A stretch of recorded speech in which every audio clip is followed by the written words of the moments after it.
Greetings and welcome to another video by Sir Mike the Hedge Knight. We have a new event, the Battle of Blackwater. This event, we're not really sure yet. I think it's going to become part of the normal rotation. There's a couple things that are a little bit different that we're going to go over.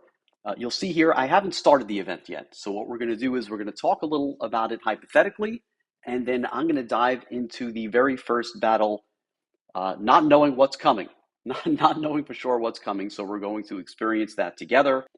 So I think this is part of the rotation. Some people said they feel like they saw somewhere this is a trial or it's limited time. Maybe it's not coming back. That we'll have to see. That we'll have to wait and see. So let's talk about what we know so far. One of the things that I did right in the beginning was I wanted to see how many scenarios they had and or chapters, and I was happy to see that it was 15. The 20s just feel long. Remember, there's four difficulty levels. When you have 20 chapters in an event and there are four difficulties you're going to go through, that's 80 scenarios. That it starts to feel like a grind. So anyway, that was one of the first things I noticed. The next thing I did was I wanted to look at rewards and the reward tokens. Now, we'll start here, even though the rewards is a little bit more uh, shocking, I guess, or different. So in the other four regular events that are in the rotation, I believe you get 28 event tokens, which means you could do three 10x summons. When I added these up, seems like there were a lot more. So we've got three. I know we get up to 4 and 5 at some point. Here's the fourth token, here's the fifth token, and then in the final battle, you're getting 5. And I said, wait, we're getting 10 at normal. Okay, there's four difficulties. Sounds like we're getting 40. But if you go up to Kingslayer, it starts at Treacherous, but let's just jump all the way to Kingslayer. The very first battle, you get 2. I said, wait, is that a 2 down there? And then you go to chapter 3, and there's 2. And chapter 4, there's 2. So if I did my math right, it looks like you get 10 tokens at normal and hard, 14 at Treacherous, and 15 at Kingslayer, 49 event tokens. So that I really, really like, as opposed to 28, if my math is correct, in the prior events. So now you're going to be able to do the event summons more frequently and get your 15 shards more often. So if you're trying to build characters, so that I was really happy about. And that unfortunately is where the happiness train ends. So clicking on leaderboard and going to rewards, let's start at normal. What do we notice at normal? And let's go to hard. And what do we notice at hard? No legendary shards. And I said, all right, when you get to a certain point, you're not generally fighting for normal anyway. So all right, it's only a few shards. At hard, hard would give 10 legendary shards, whereas second place gave 3. So yeah, sometimes I fight for hard. I wanted hard. I want to get 10 legendary shards is, something to write home about. I mean, that's important. So I said, all right, we're not getting legendary shards for ranking high, but we're getting so many more event summoning tokens. We're getting 21 more tokens. So that sort of balances out. I'm going to get at least 2 more 10x summons. And each one of them might be 5 shards or 10 or 3 or 20. So now I don't have to worry about ranking high. They're sort of giving everybody more tokens that can get through it. So now you can rank in 50th place. Doesn't matter. Just get through it, get your tokens, and now you get your shards. So from the game's perspective, they're giving out a lot more shards. From my perspective, yeah, unless you ranked first in normal and hard, maybe you'd wind up a little bit better off. Now there's no pressure. Now I don't have to go back and grind those levels. I'm getting through them just for the event tokens and whatever other rewards. I think there's some hammers they give you and some skill books and stuff like that. So that's the first thing I noticed. A little give and take here. So notice that. Then you go on to Treacherous. And now it's a little less. I think Treacherous, the legendary shards, I think used to give 15 in first place. So big gap between first and second, 10 and 3. And at Kingslayer, they're going 15, 10, 3. I think it used to be 25, 15, 5, I think. So on the one hand, and we're going to talk about the characters in the event summons as well, but right now, both Treacherous and Kingslayer, there are legendary shards. You're getting a little less, but okay, we're getting event tokens. But now at least I have something to fight for. They're both the same character. It's the new Stannis Baratheon, the one true king. But look at the legendary gear. See that little 1 down there? Wasn't that always a 2? for the other events. So this is kind of like, I don't want to say like a stealth nerf or anything. And granted, with Alliance Wars, they're giving out a lot of legendary gear. Legendary gear is great, but you do get a lot of gear that doesn't always help. Like it's in a slot you've already gotten a piece of gear. It's for a class that isn't part of your primary team. So I kind of liked getting multiple. I liked the system that they had. So now we're, not only are the rankings giving us less legendary shards, we're also have less opportunity. We're going to get less legendary gear, and that I'm not happy about. So I hope that's limited to just this event, and they don't change the structure of the other events, and they may. I look forward to seeing where I rank, and if it's close, Sunday night I'm going back and redoing scenarios, and I'm fighting for it, and they're taking that incentive away. And you know, yes, one legendary gear is still good, but not as good as two, and now there's not as many shards. Maybe I don't try as hard, and maybe I start losing interest in the events. I'm not sure. Too early to tell. I'm still very pumped about this event. I want to see how it works. So, what characters are in the event summon? So here's Battle of Blackwater Bay up top.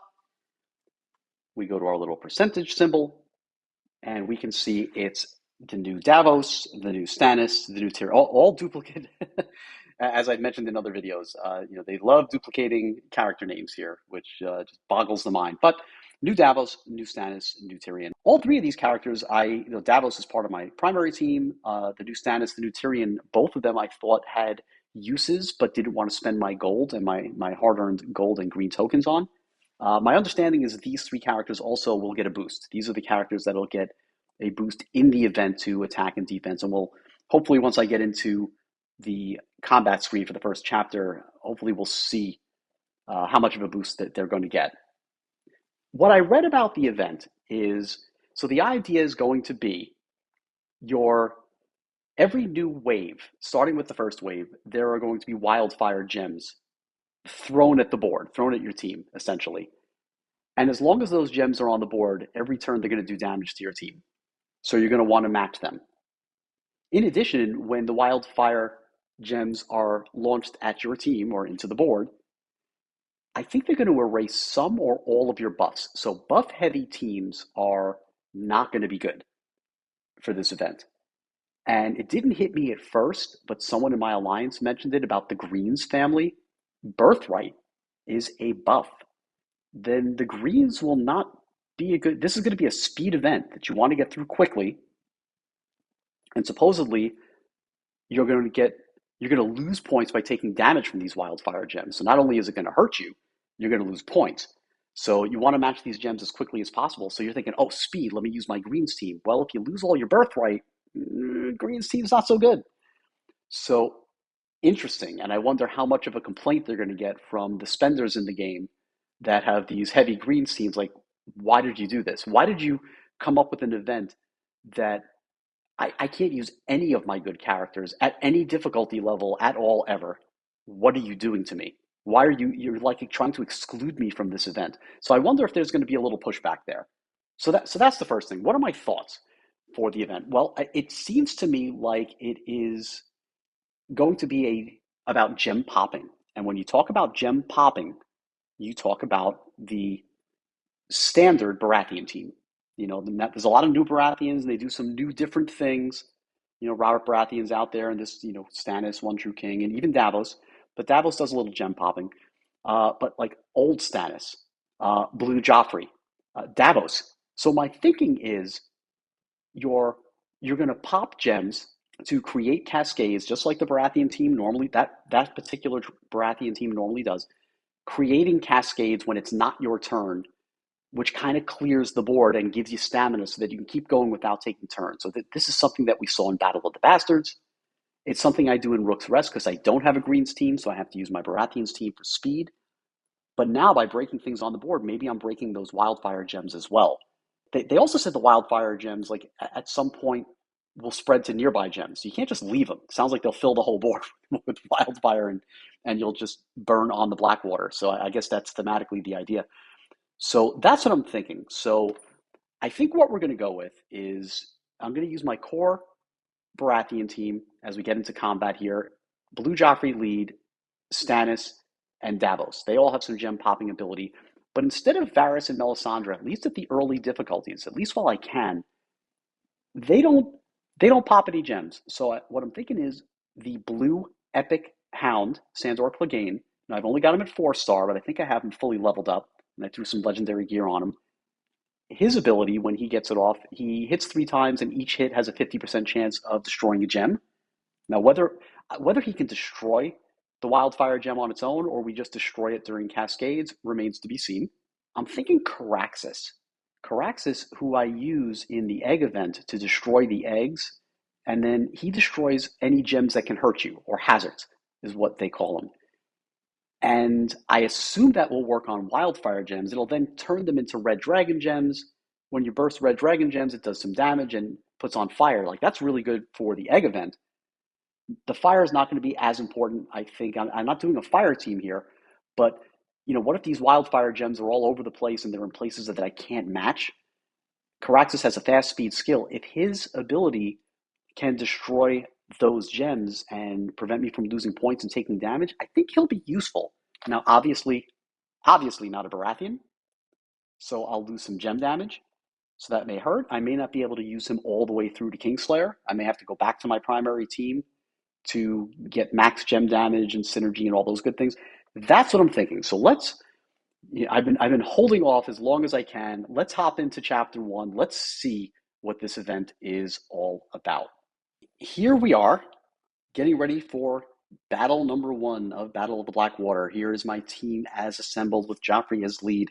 We see on the bottom, event featured. Featured champions receive 35% attack, defense, and 25% unnatural resistance. We hit the little I information button next to it, and as suspected, these 3 champions are the ones that are in the event summon, are the only ones that will receive this bonus. I think in other events, some of the uncommons and commons even, I think the Dragonstone Meister and Mender and the Egg event, some of the other non-legendaries get bumps as well, and they're not given that here. It's just these 3 guys. You got them, great. You don't got them, too bad.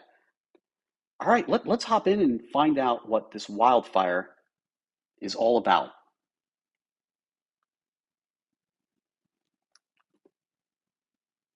All right, well, this is new. May as well read it.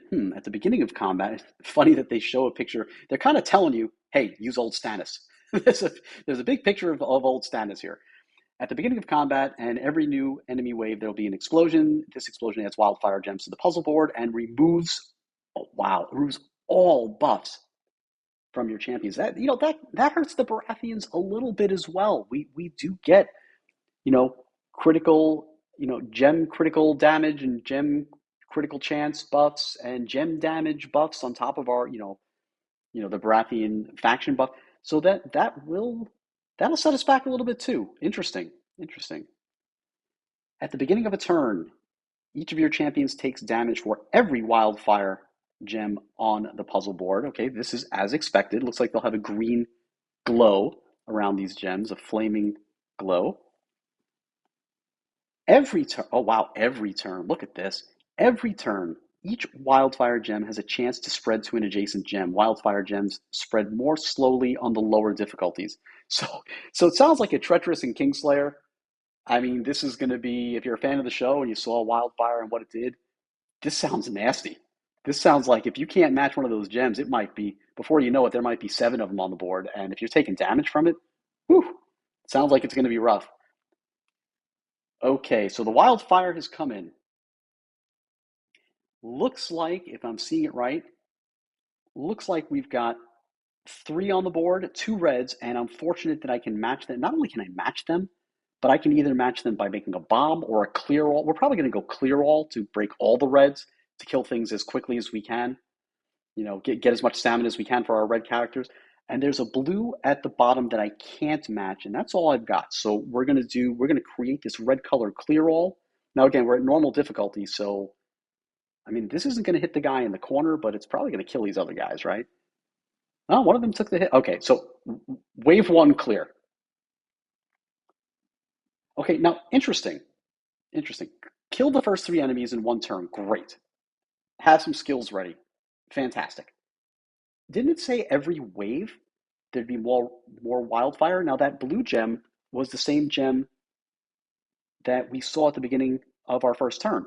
It just, it wasn't destroyed, it just moved up. So I don't see a new wave of wildfire. Maybe that comes at later difficulties as well, but this sure looks like a new wave. Also, looking down at my health, I didn't notice if I took any damage from the wildfire gems.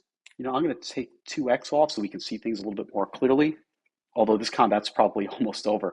Um, so perhaps we took damage, and Davos has a passive heal when you kill enemies, and maybe he healed the damage we took. Not sure. Now, like in other events, Ty, I suspect we'll take a look at the scoring as soon as this is done in, I don't know, 30 seconds. I suspect you start with 65,000 points for turns taken. Every turn you lose 1,000 points. So even though I can match that blue gem, it sounds like I'm going to not want to match the blue gem. I'm going to want to win this without taking a second turn of matching gems if possible. So let's put, here's what we're going to do. We're going to target this purple guy in the back. We're going to use Davos. He's going to create some Seekers. Let's see if the Seeker happens to replace the Wildfire gem. It did not, but that's somewhat random. So maybe yes, maybe no. And not that we need the Seekers, but we're doing that because when we kill an enemy that has Scout on him, which this purple guy now does, then Davos will destroy all Seekers, creates more Cascades, gives us more stamina so that we don't have to take turns matching gems, losing points, taking damage from Wildfire. Next, we're going to try Caraxes. And Caraxes, at the level that I've got him, went right by it, has an 80% chance to destroy 2 hazards. There's only 1 hazard here, but I think he gets 2 rolls. Hopefully, he destroys this Wildfire gem. So let's use Caraxes. Let's see. He's probably going to kill the enemies as well. Let's see what happens.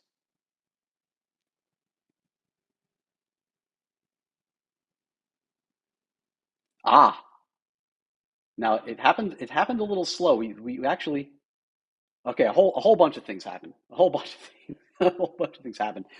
Well, one of the things the game does it's only a minor nuisance. It's a little irritating to me. Is it does things kind of out of order. So some gems on the board broke, and they broke because enemies were reduced below 50%, which triggered Joffrey, and then that created some cascades, and enemies died, and Stannis triggered, and it did all that before Caraxes's ability actually resolved, which was to turn that blue wildfire gem into a red dragon gem. So a little confusing. At first I said, wait, he's not destroying the gem. Oh, wait, he is destroying the gem. So it's a little out of order. It's a little out of, like, I wish the red dragon gem came up first and then like, wouldn't that make sense? You have to resolve Caraxes's ability before triggering passes of others. But either way, now we have the final 2 enemies, and we do see there was a little bit of an animation, and we do see more wildfire gems on the board. So there is a new wave. Now, interesting, now we're supposed to lose buffs, and I guess these buffs that the characters that are featured in the event get, Davos, you'll see he still has all 3 of his buffs, his event buffs. So I guess those buffs either cannot be removed, or maybe they just cannot be removed via wildfire. I think they just cannot be removed. So it looks like everyone's still, I think they're at full health or very close to it. Let's take a quick look at Blue Sandor. No, he's a little hurt. So we did take some damage from Wildfire Gems. His max is 50,500. He's at 49. We're going to use Stannis. This should end the combat. So we've only taken 1 turn. So this is, unless you're using a team that can win on turn 0. So what is this window? Event summon. Summon limited availability champions with special event summon tokens that can only be earned in the Battle of Blackwater event. Got it.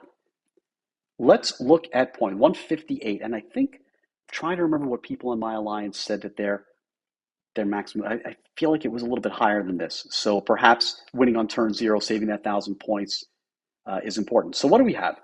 Turns taken, we're familiar with. Hit points remaining.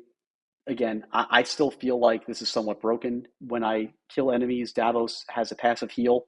I probably ended the battle at full health, and we're not getting credit for full health, which is something I really, really hope at some point they change. Damage done, you're always going to get 10,000 if you've destroyed all enemies on the board. Let's take a look at wildfire management so we can fully understand. Starts at 75,000, and you lose 150 points each time a wildfire gem damages your champions. So we lost 600 points, which means 4 times a wildfire gem damaged our champions. Doesn't seem like it was that many, was it? We only took 1 turn. Did it only hit like four of our? Did it trigger once and hit four of our champions? Is it going to be 150 per champion damaged, or is it going to be 150 per wildfire gem that gets activated? Not sure. I'll have to rewatch the video, see how long that battle took. But we only did one gem match, and according to the instructions, the wildfire should only hit at the beginning of each turn. Well, I only took one turn. There were three wildfire gems to start combat. So if all three of them hit my champions to start the combat, that would be 450. So not entirely sure how that's working. Perhaps as we play through it more, we'll have a little bit more of an understanding. But it seems like our suspicions were correct. So what have we learned?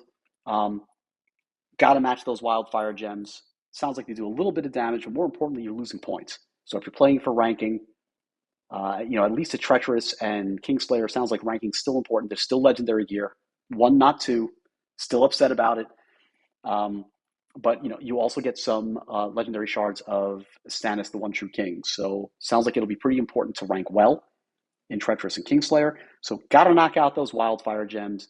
In the what I thought was the second wave, we didn't see new wildfire gems, but they did show up, basically going into the final two enemies that we faced. So that was a wave. More of them hit the board. We won this battle so quickly we didn't have a chance to see them spread or how quickly they may spread. They do a little bit of damage and you lose points. So sounds like my suspicions were correct. This is going to be about gem popping, cascades, winning quickly, which is similar to other events, but now you've also got to navigate taking damage, losing buffs. So interesting event. Comment below, let me know what you think. We'll be back in a couple of days once I play through a little more of the event and I understand. I feel like, obviously at normal and probably at hard, just going to blow right through this. One turn victories, maybe two, is what sounds like maybe the norm. And maybe once you get up to Treacherous and Kingslayer, maybe there's a little more strategy. Maybe you have to do a couple of different things. Let me know what you think, what your experiences have been, and we'll see you in part 2.